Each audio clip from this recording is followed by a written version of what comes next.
اللي جرب يقرا في كتب التسويق العربية، وأغلب الكتب ديت هي كتب جامعية ومع الاحترام الكامل ليها، لكن أغلب الكتب ديت بتورينا التسويق في قالب نظري جامد.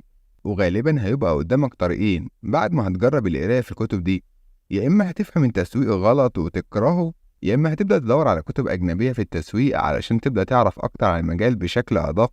واللي أنا عملته في الكورس ده هو محاولة اختصار المسافة دي ما بين الكتاب العربي والكتاب الأجنبي بشكل ما يخليش اللي يشوفه ما يقلقش من تكرار تجربة مملة مع التسويق، وفي نفس الوقت يختصر له أهم اللي موجود في الكتب الأجنبية عن التسويق.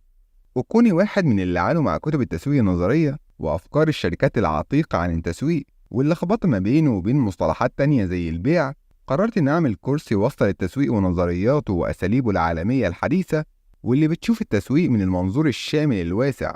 واللغة اللي استخدمتها هي لغة بسيطة جدا، لغة بنستخدمها مع بعض وبنسمعها في كل حتة، وبتشمل كل الكلمات اللي كنت محتاجها علشان أوصل المعلومة التسويقية بشكل سلس وسريع جدا، بما في كده استخدام المصطلحات الإنجليزية.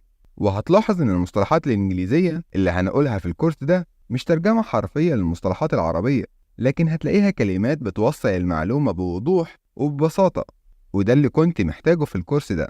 لمين الكورس ده؟ الكورس ببساطته وشموليته في نفس الوقت بيوجه كل المعلومات اللي فيه لكل الفئات اللي محتاجة تعرف عن التسويق علشان يفيدهم في شغلهم الخاص، أو فئة الموظفين وخريج الجامعات في بداية حياتهم المهنية وعايزين يتعرفوا على المجال التسويقي فيختاروا ويقرروا إذا كانوا هيمشوا في مجال التسويق وهيمشوا في أنهي جزء منه، أو فئة اللي عاوزين يعرفوا عن التسويق بجانب شغلهم الأساسي أيا كان.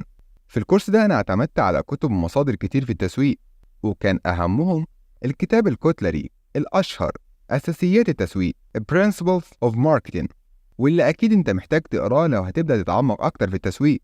والهدف من الكورس ده إننا نفهمكم التسويق من منظور عملي وواقعي، نبعد عن التعقيدات ونركز على الأساسيات اللي تقدر تطبقها في مشروعك أو شغلك.